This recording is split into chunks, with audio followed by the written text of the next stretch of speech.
The smell of roasted turkey used to mean warmth, laughter, and the illusion of family, but that Thanksgiving it smelled like smoke and betrayal. My name is Claire Monroe, and I learned that day that blood doesn't guarantee love. It only stains deeper when it's spilled. The sun had barely set when my father Richard raised his glass at the table and said, "To family unity." My mother Linda smiled perfectly rehearsed, while my younger brother Ryan chuckled, pretending he didn't owe half the town money. And me? I just stared at the glossy folder sitting by my plate, the so-called family gift agreement. It was printed on Monroe Builders' letterhead, my father's construction empire worth millions. I knew that folder had nothing to do with generosity. It was a trap wrapped in tradition. The dinner looked like any other American Thanksgiving. Golden turkey, mashed potatoes, cranberry sauce, everything staged for peace. But beneath the silverware war was coming. I had already refused to sign the papers 2 weeks earlier. That $2 million family gift wasn't a gift, it was a financial setup to strip my inheritance and transfer it to my brother's failing business. My silence during those weeks had been my only rebellion, my only protection. I thought I could quietly distance myself. I was wrong. Claire. My father said, breaking the silence, "Since everyone's here, I think it's time we finalize that little paperwork." He slid the folder toward me, his cufflinks gleaming under the chandelier. "It's just a formality, sweetheart. You trust your family, don't you?" My heartbeat echoed in my ears. Ryan smirked. "Come on, sis. Don't ruin Thanksgiving again. Again." The word hit like a slap, as if standing up for myself had been a sin every year. I looked at my mother, hoping for a flicker of support, but she averted her gaze, her fingers nervously twisting her napkin. "Dad," I said, finally, voice steady but low. "I told you before." "I'm not signing anything." The room froze. The air thickened like smoke before a fire. My father's hand tightened around his glass veins, pulsing. "Excuse me, you heard me." Ryan's fork clattered onto the plate. "You've got to be kidding me," he muttered. "She's making a scene." "No," I said. "I'm making a boundary." My father stood up slowly, his shadow stretching across the table. "After everything I've done for you, the college tuition, the job introductions, the house you live in, the house I bought myself, I cut in." His eyes turned to ice. "You ungrateful little—" The sound of the glass shattering cut his words in half. He had slammed it onto the table so hard it exploded, shards scattering across the white tablecloth like tiny knives. "Richard," my mother gasped. But he didn't stop. He reached for the knife meant for carving the turkey. For a second I thought he'd throw it. Instead, he gripped the handle so tight his knuckles went white. "If you walk out of this house tonight without signing," he said, voice low and trembling with fury, "you're no longer part of this family." I met his stare. Then maybe I never was. He lunged, not with the knife, but with his hand slamming it into my shoulder, pushing me backward. My chair tipped and the edge of the table caught the side of my face. Pain flashed white hot. I tasted iron. I heard my mother scream. I saw Ryan frozen, then yelling something I couldn't understand. The chandelier swayed above me as I hit the floor. My vision blurred, a crimson smear spreading across the tiles. Somewhere in the chaos, my father's voice broke through. "You brought this on yourself." And then darkness swallowed everything. When I opened my eyes, the ceiling lights were too bright. The hum of machines replaced the dinner chatter. I was in the ER stitches, pulling tight against my skin. My ribs ached with every breath. A nurse asked softly, "What happened to you?" I turned my head away and whispered the truth that would ignite everything to come. Family happened. When I woke again, the antiseptic sting of the hospital filled my lungs. My cheek was swollen, and every breath throbbed through my ribs like an echo of what he'd done. A police officer stood at the door, murmuring to a nurse. The moment he saw my eyes open, he asked Miss Monroe, "Can you tell me what happened?" I hesitated, hearing my father's voice in my head, the one that always followed any defiance. "You'll regret embarrassing this family." It was an accident, I started to say, but my throat closed, because I saw something, the red mark on my wrist shaped like his ring. Proof. The ring he never took off engraved with RM, his initials like a brand of ownership. The officer's tone softened. "You're safe here. You can tell me the truth." That word safe felt foreign, almost ridiculous, but I forced myself to speak. "My father attacked me." The words came out quieter than I intended, yet they felt louder than any scream. He nodded professional, but his eyes flashed with anger. "We'll document everything." As he left, the nurse adjusted my blanket and whispered, "You're brave." Brave. No one had ever called me that. I stared at the IV line in my arm and thought of how that dinner table had become a battlefield and how silence had always been my family's weapon. I wasn't going to be quiet anymore. The next morning, my mother called. The nurse handed me the phone reluctantly. "Claire." My mother's voice was sharp with rehearsed concern.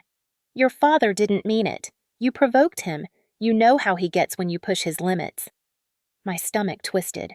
"He pushed me into the table, Mom. And you pushed his buttons," she replied. "You know he's under stress with the business."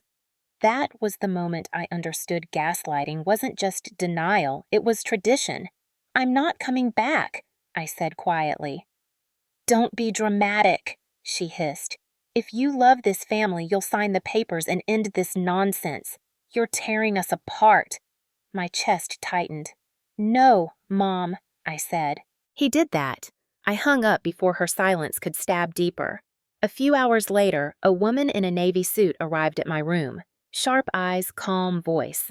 "Ms. Monroe, I'm Harper Blake, your grandmother's estate lawyer." My pulse quickened. "I thought that was settled years ago."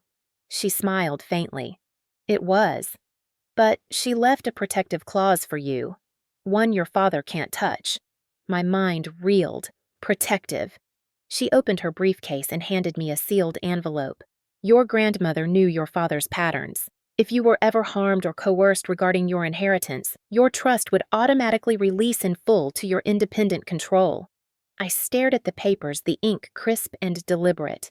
"It's triggered." Harper nodded. "The police report is enough. Your grandmother made sure no one could use family loyalty as a leash." My throat burned with something between gratitude and grief. "She knew," I whispered. "She always knew." Harper looked at me with quiet understanding. Justice doesn't always roar, Claire. Sometimes it whispers through signatures. When she left, I held that envelope like armor. For the first time, I wasn't powerless. That night, as machines beeped and the world outside my window blurred into soft city lights, I drafted my own plan.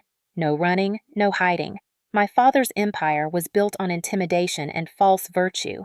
I would dismantle it with truth. Tomorrow, I would sign nothing but my freedom.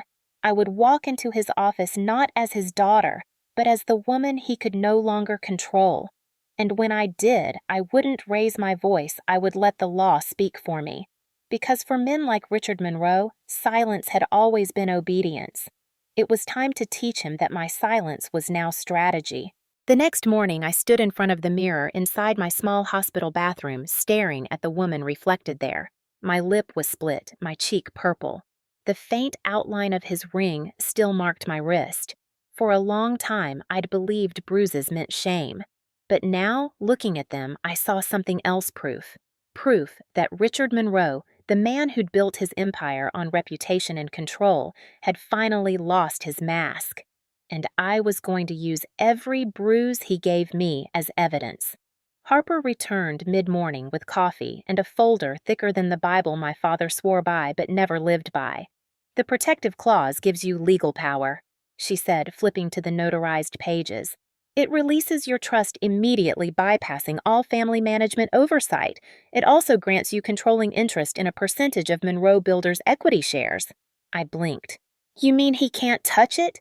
"He can't touch a cent." She smiled grimly. "But he will try." By noon, my phone buzzed with messages from numbers I didn't recognize. Old board members, family friends, people who had worshipped my father's name. "Claire, let's talk privately. Your father's reputation is suffering. You can still fix this." Fix this. As if telling the truth broke something. I ignored them all. When Harper left, she said one last thing. "Claire, your father's empire runs on silence. If you speak, it cracks." The next day, I dressed in the same clothes I'd worn to Thanksgiving, bloodstains, washed bruises visible. I wanted him to see what he'd done. The moment I walked into Monroe Builders' headquarters, the reception desk went quiet. Whispers rose like static. That's his daughter. The one from the hospital. Cameras followed me as I took the elevator to the top floor. My father's office door was half open, his voice booming inside. "She'll come to her senses," he was saying. "She always does." I stepped through the doorway. Not this time. He turned, eyes widening for just a heartbeat before fury returned. "Claire, what the hell are you doing here, retrieving what's mine?" I placed the trust documents on his desk, the Monroe letterhead gleaming. "Effective immediately, my trust is independent. Your control ends today." He laughed, a sound like gravel grinding against metal. "You think you can take me down with a few signatures? You're still my daughter." "No," I said, steady. "I'm your witness." His jaw tightened. "You'll regret this." "I already did," I replied, remembering the hospital lights, the blood, the way he'd called it my fault. "Now it's your turn." For a second, something flickered behind his eyes. Fear, maybe, or realization. Then he sneered. "You think the world will believe you over me? I built this town. I built this family." I leaned closer. "And you'll watch it all collapse because you couldn't control one woman." I walked out before he could respond, heart pounding, palms cold. Outside, reporters had already gathered, tipped off by someone. Maybe Ryan, maybe Harper. Microphones flashed like lightning. "Ms. Monroe, is it true your father assaulted you? Are you pressing charges?" I paused on the steps, the winter wind cutting through my coat, and met their eyes. "The truth doesn't need my permission to be heard anymore," I said. That evening, news headlines erupted. Construction tycoon accused of assaulting daughter over 2 M family trust. My mother called again. I didn't answer. Harper did. "All further communication goes through legal counsel," she said into the phone, voice calm as steel. For the first time, someone was protecting me the way family should have. I sat by my window that night, city lights flickering across the glass, and whispered to myself, "Let it burn." Because sometimes justice doesn't start with peace, it starts with exposure. The next 72 hours were chaos disguised as silence. My phone became a war zone of missed calls, threats, apologies, and attempts at negotiation. My mother's voice messages alternated between sobs and venom. "Claire, your father could go to jail because of you," followed by, "We can still fix this if you just retract your statement." But there was no fixing what had been broken long before Thanksgiving. Harper's team filed the lawsuit on Monday morning. Monroe versus Monroe daughter against father. It wasn't just assault, it was financial coercion, breach of fiduciary trust, and abuse of power. The words looked cold on paper, but to me, they were living things, each one a weapon, each one an act of survival. I sat across from Harper in her office, watching her read through the affidavit I'd signed. "Claire," she said finally, "once this goes public, it won't just be your father's reputation at stake. They'll come for you too." "They already did," I said. "Now it's my turn." By noon, news vans lined the street outside Monroe Builders' headquarters.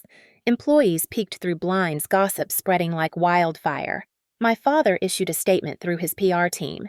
"The Monroe family is experiencing a private misunderstanding exaggerated by the media." The same line he'd used when his company was accused of underpaying workers last year. The world loved his mask of charm, but now cracks were showing. Ryan finally called that evening. His voice was thick with resentment. "You've lost your mind, Claire. You're ruining Dad's legacy." "You mean exposing it," I said.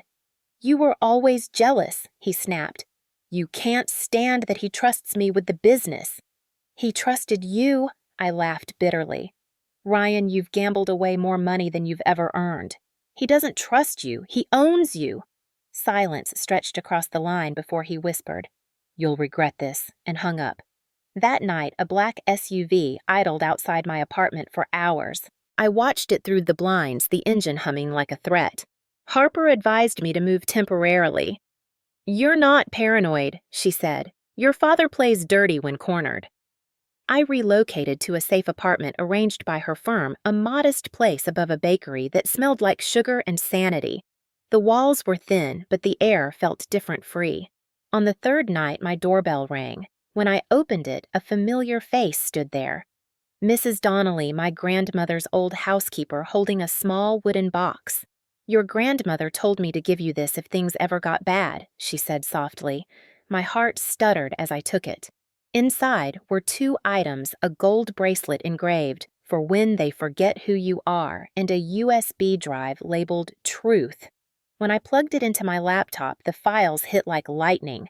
Audio recordings dated years ago. My father threatening contractors, manipulating investors, even mocking my mother's mental health for sympathy points. It was evidence. Proof not just of violence, but corruption. Harper listened in silence, her eyes narrowing. "Claire," she said slowly, "this could end his career permanently." "Good," I said. "I'm done surviving. I'm fighting." The following morning, we delivered the recordings to the DA's office. The assistant prosecutor, a woman named Torres, listened to the clips and looked up at me. "You understand, this will go to trial. It won't be private." "Nothing about what he did deserves privacy," I replied. As I left the courthouse, reporters shouted my name again, their cameras flashing like fireworks. I didn't flinch this time. I looked straight into one of the lenses and said, "The truth doesn't destroy families. Lies do." The next headline read, "Claire Monroe speaks out, the truth doesn't destroy families. Lies do." For the first time, people started listening not as spectators to gossip, but as witnesses to something bigger. Justice wasn't a concept anymore. It had a name. It had my face. The trial date was set for early spring. Winter melted into gray rain, and the headlines refused to fade. Every morning I'd wake to new articles dissecting my family's downfall. Monroe Empire in crisis. Daughter of CEO accuses father of assault and fraud. My father's lawyers tried to bury me under counterclaims, painting me as unstable, emotional, ungrateful.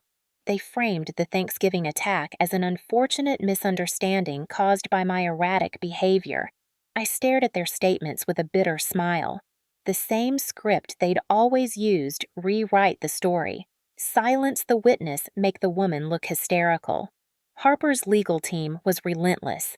She gathered hospital records, photographs, and financial documents proving years of manipulation, and those recordings, the ones my grandmother had hidden, became our blade. In one, my father could be heard laughing, saying, "She'll sign eventually." They always do when you remind them what they owe. The courtroom gasped when that clip played. For the first time, I saw his mask slip in public, his jaw clenched, eyes narrowing at me from across the aisle. I didn't look away.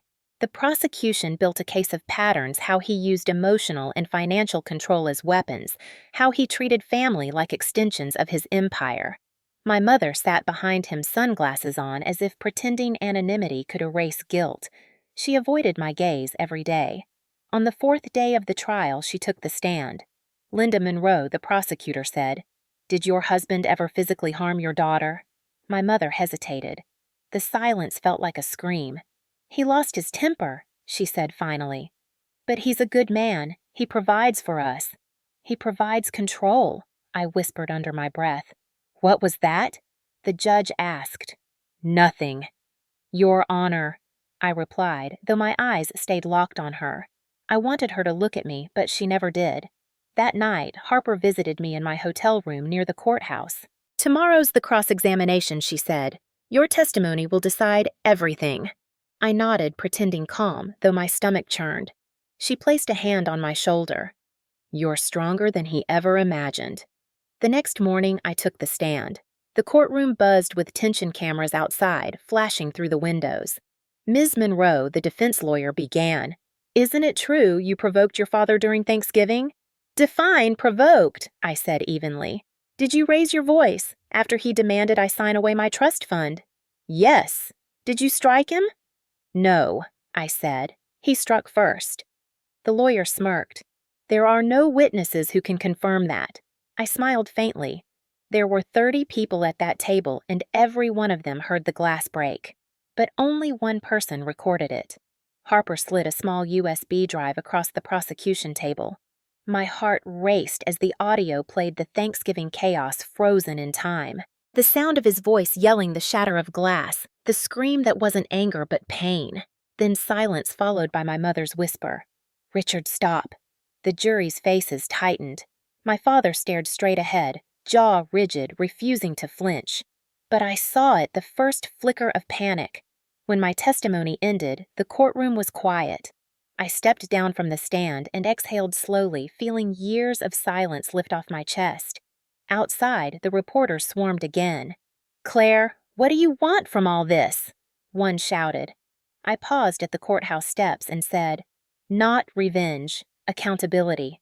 But deep down, I knew the two were about to meet. Because men like my father didn't understand peace, they only understood power. And tomorrow I was going to take his. The verdict came faster than anyone expected. The jury found my father guilty of aggravated assault and financial coercion. The headlines exploded across national networks. CEO Richard Monroe convicted. Daughter wins, case that shook Monroe builders. He was sentenced to 3 years of probation restitution payments and removal from all corporate leadership positions. But the real punishment wasn't in the sentence, it was in the silence that followed. For the first time, Richard Monroe had no one left to command. He had always thrived on control of money people and stories. Now every narrative was out of his hands. I watched the courthouse empty that day, the sound of rain hitting the steps. Reporters tried to reach me for a statement, but Harper stepped in front of them. "Justice speaks for itself," she said. That night I returned to my apartment exhausted but lighter. When I looked at my reflection again, I didn't see the bruised woman from Thanksgiving. I saw someone who had finally stopped apologizing for surviving. Yet even as the case closed, the storm didn't. Monroe Builders Board called an emergency meeting. I was invited not as a daughter, but as a shareholder. The room smelled of leather and power. Men who had once dismissed me now watched carefully. Ms. Monroe, the chairman, said, "We've reviewed the terms of your grandmother's trust. You now hold controlling interest in 28% of company stock. Combined with inactive minority holders, you have majority influence." Meaning I asked, though I already knew. Meaning the future of Monroe Builders is yours. The words sank in like thunder rolling through my chest. My father's empire, built on intimidation, had just been handed to the daughter he tried to erase. Effective immediately, I said, "Richard Monroe is permanently barred from any internal affairs or decisions." There were murmurs of agreement nods around the table. The motion passed. I walked out of that boardroom without looking back. Outside, cameras waited again. "Claire, do you have a message for your father?" someone shouted. I paused, rain dripping off the awning, and said, "Yes. You can't own people. You can only lose them." The next morning, an image went viral, me standing under gray skies holding a folder, the company logo faintly visible. The caption read, "She took back everything he stole." Messages poured in from strangers across the country, women, men, survivors of family abuse. "You gave me courage. Your story saved me." I spent nights reading them until dawn, realizing that my revenge had turned into something else, a ripple effect of truth. Meanwhile, my mother filed for divorce. Maybe guilt, maybe survival. She sent me one letter unsigned. "I didn't protect you and I can't undo it. But I saw what you became and it scares me in the best way." I folded the letter carefully and burned it. Forgiveness wasn't something I could force. Harper called a week later. "You know she said the world will call this revenge, but it's not." "No," I said, watching the city stretch before me. "It's correction." As I hung up, I realized something else. My father's downfall wasn't the end of the story. It was the start of my own. Justice had been served. Now came the part they never talked about on TV, healing. And I was ready to face it. Healing wasn't cinematic. It didn't happen in a courtroom or under perfect lighting. It began quietly, the way dawn creeps through blinds after a storm. Weeks after the verdict, I found myself in a small trauma recovery group in downtown Austin, sitting in a circle with people who looked as tired as I felt. The therapist, a calm woman named Dr. Alvarez, asked, "What's the hardest part of reclaiming your story?" When it was my turn, I said, "Learning that justice doesn't always mean peace." The others nodded. That sentence became my anchor in the weeks that followed. I had spent years defining myself by resistance, surviving, fighting, proving. Now, in the stillness that followed victory, the silence felt strange. My nights were filled with flashes of that dinner table, the red wine spilling like blood, the knife glinting under the chandelier, my father's voice echoing, "You'll regret this." I woke drenched in sweat, heart pounding. But each time I repeated the same mantra, "He can't touch you anymore." During the day, I poured myself into rebuilding Monroe Builders, renaming it Monroe Integrity Group. Harper served as legal counsel, and we rewrote every corporate policy my father had corrupted. We implemented fair wage audits, mental health programs for workers, and a code of conduct that banned nepotism and harassment. For the first time, the company felt like something that could breathe. But not everyone celebrated. Investors doubted me. "You're too emotional," one said during a meeting. "Business requires logic, not trauma." I smiled tightly. Then maybe business has been running without humanity for too long. The boardroom fell silent. Later that evening, I drove to the old Monroe estate, the house where everything had started. It stood quiet and hollow, the windows boarded up, the garden overgrown. My father was under house arrest, stripped of his titles, his empire reduced to property. He could no longer enter without permission. I stood at the gate holding the gold bracelet my grandmother had left me. "For when they forget who you are," I whispered, "they remember now." The air smelled like rain, like something finally washed clean. Inside, faint light glowed from one window. I knew he was there. Harper had warned me not to go near him, but closure doesn't follow court orders. I walked to the porch and knocked. The door opened slowly. My father stood there, smaller somehow, his skin pale, his eyes dulled. "Claire," he said, his voice cracking for the first time I could remember. "You won." "No," I said. "I ended the war you started." He tried to speak, but the words broke in his throat. "Do you hate me? I don't have space for that anymore." He nodded, defeated. "You're stronger than I ever was." "No," I replied, stepping back. "I'm just not afraid of the truth." I left him there standing among his ghosts. As I drove away, the old house shrank in my rearview mirror until it disappeared behind the trees. For years, I had wanted to burn that place down, but watching it fade into darkness felt like enough. Some ruins didn't need flames, they just needed to be left behind. That night, for the first time in months, I slept through until morning. No dreams, no fear, just silence. Real, peaceful silence. Spring turned the city gold. Trees bloomed along the sidewalks near my office, and for the first time in years, the light didn't feel harsh. Harper called one morning and said, "Claire, there's something you should see." She sent a news link. Monroe Integrity Group awarded contract for Women's Housing Initiative. The same company my father once used for greed had become a platform for good. I stared at the headline for a long time, remembering how my grandmother used to say, "You can't erase darkness by running from it. You erase it by outshining it." Maybe she'd been right, but peace doesn't erase the past. It only softens the edges. The nightmares still came sometimes. I'd wake with the scent of wine and turkey still clinging to my throat. The moment I hit that table, the moment I heard him say, "You brought this on yourself." But instead of trembling, I'd write. Late at night, under the lamplight, I started documenting everything: the childhood manipulation, the financial control, the emotional exile. It became pages of raw memory therapy in ink. One evening, Harper stopped by with 2 coffees. "You're writing something," she said, eyeing the notebook on my desk. "Not for court, I hope." "For clarity," I said. "If I don't put it somewhere, it'll stay inside me." She smiled. "Then make sure it's a story only you can tell." A week later, I received a letter from Ryan. I hadn't heard from him since the trial. The handwriting was messy, desperate. "I lost everything. You got what you wanted. Are you happy now?" I folded the letter slowly. He still didn't understand, none of them did. It was never about happiness. It was about freedom. Harper warned me not to reply. "Some people can't survive outside their own lies," she said. "Don't let him pull you back." I didn't. Instead, I channeled that energy into something new, a foundation in my grandmother's name to support women recovering from domestic and financial abuse. We called it the Eleanor Fund. Within months, it drew attention from local media and survivor organizations. During one interview, a reporter asked Claire, "What do you hope people take from your story?" I paused, looking straight into the camera. That silence isn't peace, it's survival.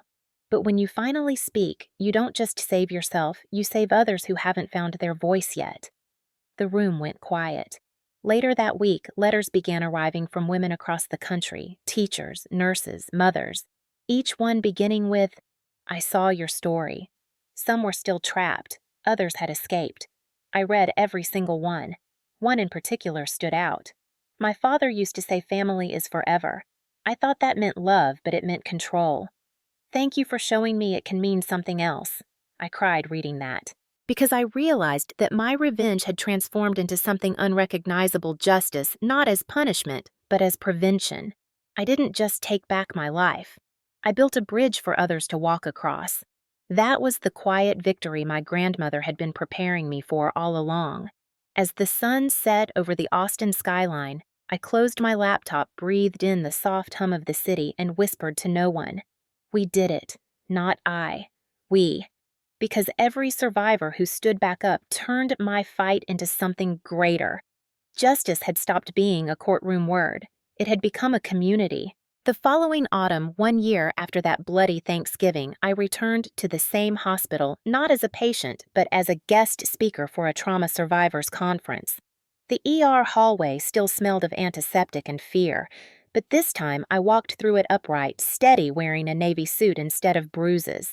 When I took the stage, I looked into the faces of dozens of people who were where I'd once been, terrified, silent, ashamed. My name is Claire Monroe. I began, and a year ago I thought silence was safety. But silence nearly killed me. The room stilled. I was raised to believe loyalty meant obedience, that to keep peace, you had to stay quiet. But sometimes, peace is just control dressed as love. A woman in the front row began to cry quietly. I didn't pause. I said no at a family dinner, and it sent me to the ER. But that moment also sent me toward the truth. Because when you say no to abuse, you don't destroy a family, you reveal one. Applause rippled softly, hesitant at first, then stronger. Afterward, several people approached me, thanking me, hugging me. One woman whispered, "You made me believe I could leave." Those words were worth more than every corporate title or inheritance I'd ever lost. Outside the auditorium, Harper waited, smiling. "You've come a long way from that hospital bed." "Still learning to breathe without guilt," I said. "That's healing," she replied. Later that night, I visited the Monroe Company's new headquarters, smaller, humbler, but alive. The lobby walls bore a plaque. "Integrity is louder than legacy." I ran my fingers across the metal letters and thought of my grandmother, of how she'd hidden justice in a legal clause no one believed would ever be used. Maybe she'd always known her son would fall, but she'd also known her granddaughter would rise. A week later, I received an unexpected letter with the state seal. My father had requested parole transfer out of Texas, citing emotional distress and public harassment. The court denied it. For the first time, the system that had ignored so many women believed one. I sat on my balcony that night, the city lights flickering like tiny promises, and let the air fill my lungs. Freedom didn't feel like revenge anymore, it felt like reclamation. I pulled out my journal and wrote the words I wished someone had told me years ago. "You are not hard to love. You were just taught to accept pain as proof of love." The next morning, I donated the final portion of my trust fund to expand the Eleanor Fund nationwide. Our new campaign's tagline read, "For those who were silenced, justice still listens." That evening, as I left the office, I passed by a newsstand. On the front page of the business section, a headline caught my eye. Monroe Integrity Group named one of the top ethical employers of the year. Beneath it was a photo of me standing beside our new staff, a team built on second chances. For the first time, I didn't feel like I was rebuilding what my father broke. I was building something entirely new. When I got home, I poured a cup of tea, looked out over the glowing Austin skyline, and whispered to the night, "It's over." But somewhere deep down, I knew it wasn't an ending. It was a beginning disguised as peace. Because sometimes the most powerful revenge isn't destroying your enemy. It's outliving their darkness and still choosing the light. Winter came again, wrapping Austin in the same brittle chill as the night it all began. But this time, the season felt different. My company offices glowed with soft white lights, not to impress investors, but to remind every employee that holidays didn't have to hurt. On December 20th, we hosted our first Thankful Without Fear dinner for staff and their families, an idea one of our interns, a single mom, had suggested. The tables were simple, covered in linen and candles. Laughter filled the air. No shouting, no manipulation, no invisible debts disguised as love. As I stood by the window watching people eat and talk freely, Harper joined me with a glass of cider. "1 year ago, you were in a hospital bed," she said. "Now you're feeding 200 people who call this place home." I smiled softly. "It's strange. I used to think revenge would feel like victory, but this feels like repair." She nodded. Justice should always lead to repair. Later that night, after the guests had gone, I sat alone at one of the long tables. The smell of cinnamon and roasted apples lingered. I took out my phone and scrolled through old messages I had never deleted, my father's threats, my mother's guilt-laced pleas, Ryan's insults. I selected them all and hit delete. A small act, but it felt monumental. Outside, the city was quiet except for the hum of traffic. Somewhere across town, my father was still under supervised release. Occasionally, I'd get updates from his probation officer. Anger management sessions required therapy. He'd tried to appeal the corporate ban twice, both denied. Powerless. The man who once dictated every breath of our family's lives couldn't even open a company account without permission. Yet even that didn't make me feel triumphant, only tired. Some legacies don't vanish, they just stop controlling you. Around midnight, Harper texted, "Happy holidays, kid. You earned them." I replied with a photo of the empty dinner hall candles still flickering. I didn't earn them alone. A few days later, the Eleanor Fund hosted a press conference announcing its expansion to 5 new states. Survivors stood beside me sharing their stories. Some voices trembled, some rang clear as bells. When it was my turn to speak, I said, "I don't tell my story because it's dramatic. I tell it because it's real. And if it can happen to the daughter of a powerful man, it can happen to anyone. But if justice can find me, it can find you, too." Applause erupted. But what hit me hardest was the look on people's faces. Hope, not pity. That night, driving home under strings of holiday lights, I realized something I'd never said aloud. I no longer hated my father. Hatred was still a form of attachment, and I was finally free. When I reached my apartment, I poured myself a glass of wine, the first I'd had since that night, and raised it quietly to the empty room. "To the ones who survived family," I whispered. Then I took a sip and smiled. The bitterness was gone. All that remained was strength distilled and quiet. In that stillness, I finally understood what my grandmother meant by legacy. It wasn't money or property. It was courage passed forward, and mine had just begun. By early spring, life had found a strange rhythm again: work, advocacy, therapy, sleep. The chaos that once defined my days had softened into calm purpose. But healing wasn't linear. Some mornings I woke feeling invincible. Others I'd brush my hair and catch a glimpse of the faint scar above my cheekbone, the one my father gave me, and my hands would shake. Dr. Alvarez told me recovery isn't forgetting, it's remembering without reliving. That became my mantra. Each time the memory surfaced, I reminded myself it no longer owned me. Harper visited, often always bringing laughter and paperwork. "You've become impossible to schedule," she teased. "Half the city wants you to speak at something." I laughed. I used to be terrified of being heard. Now I can't shut up. We both smiled at that. Then she handed me an envelope. Inside was a letter embossed with the state attorney's seal. My father's probation had been officially revoked. He'd violated his conditions by threatening a former investor over the phone. He was being sent to prison. I read it twice, the words blurring slightly. I thought I'd feel triumph, but instead I just felt empty. The story that had defined me for so long had found its final period. "He's going away," Harper said quietly. "For a while at least." I nodded. "Let the system handle him. I already did my part."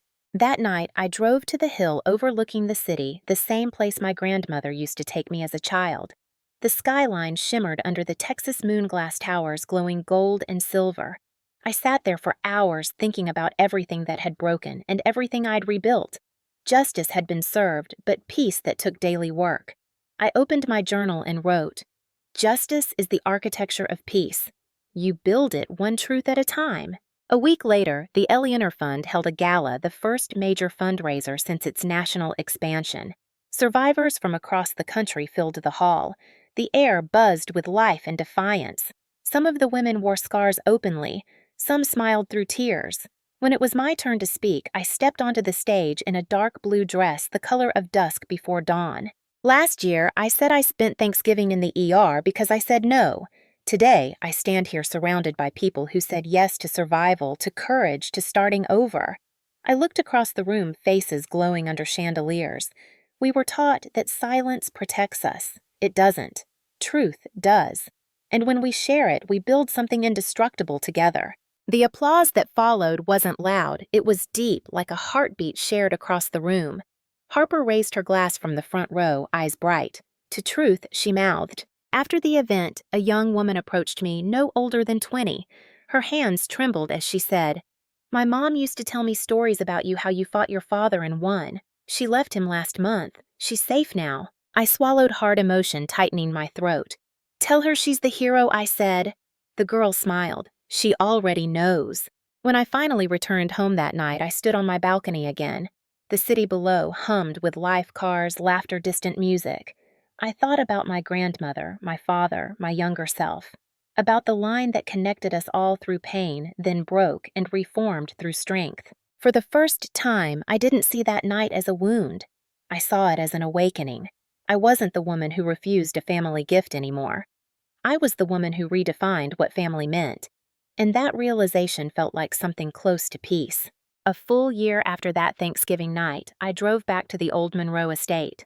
The house had been sold at auction, repainted and renamed by its new owners, a family with small children who filled the once silent yard with laughter. I parked across the street not to reclaim anything, but to see with my own eyes that life had gone on without the Monroes who once ruled over it like a kingdom. The gates no longer bore our initials, just simple brass numbers gleaming in the afternoon sun. For a moment, I closed my eyes and pictured my younger self standing on those same steps begging for mercy, apologizing for existing. Then I smiled because that version of me no longer lived here. In my passenger seat sat a folder, my final legal paperwork, confirming the Foundation's full nonprofit status. I had signed it that morning, dedicating all remaining assets from my trust to fund shelters for survivors of financial and familial abuse. It was no longer about revenge. It was legacy, but one rewritten by choice. I stepped out of the car, the cool breeze carrying the scent of pine and soil. A boy on a bicycle waved as he passed the driveway, his laughter echoing where shouting once did. "Nice day," he said, the best I replied. Driving back toward Austin, I passed the old family church. Its bells rang faintly, a reminder of rituals that had once bound me to guilt. I didn't stop. Redemption, I'd learned, doesn't always require forgiveness, it requires release. That evening, I hosted a small gathering at the Eleanor Fund's new headquarters, a converted farmhouse on the city's outskirts. Harper, Ethan, and several women from our program joined me. There were no speeches, no cameras, just shared quiet and gratitude. On the wall hung a framed quote my grandmother once told me when I was a child, but I hadn't understood until now. When truth breaks the family, it's not destruction. It's rebirth. Harper raised her glass. "To rebirth," she said, "and to the ones who refused to stay silent. To choosing peace over permission," I added. We drank to that. Later, as the evening faded and the others left, I sat alone by the window, the air cool against my skin. The stars over the city flickered like witnesses, indifferent yet eternal. My phone buzzed an email notification. It was from an unknown sender, subject, "I'm sorry. Ryan Monroe." My breath caught. I opened it slowly. "Claire," it read. "Prison has a way of stripping away the noise. I have no excuses left. I hurt you because I wanted control, and I called it love because I didn't know any other word for ownership. I heard about your foundation, about what you've built. You turned the pain I gave you into purpose. I don't deserve your forgiveness, but I wanted you to know that you won. Not against me, but against what I made you believe about yourself." I sat frozen reading the message again and again. Then I hit archive. Some ghosts don't deserve replies. Outside, a soft rain began to fall, blurring the city lights into streaks of gold. I took a deep breath and whispered, I didn't win. I healed. A knock sounded on the door, Harper again holding 2 cups of cocoa. Knew you'd still be here, she said. I smiled. Couldn't leave yet. Feels like the end of something. Maybe Harper said sitting beside me, or maybe just the start of your story, not theirs. We sat there, 2 women who'd seen hell and built heaven from its ashes, watching the rain wash the world clean. And for the first time in years, I didn't feel the need to look over my shoulder. I had already faced the worst monsters, the ones that wore my last name and survived. My name is Claire Monroe, and on a Thanksgiving drenched in betrayal, I refused a family gift worth $2 million. I walked away with broken ribs, a shattered heart, and a story no one believed. But today, I stand with hundreds of women who do. Because sometimes saying no isn't rejection, it's resurrection.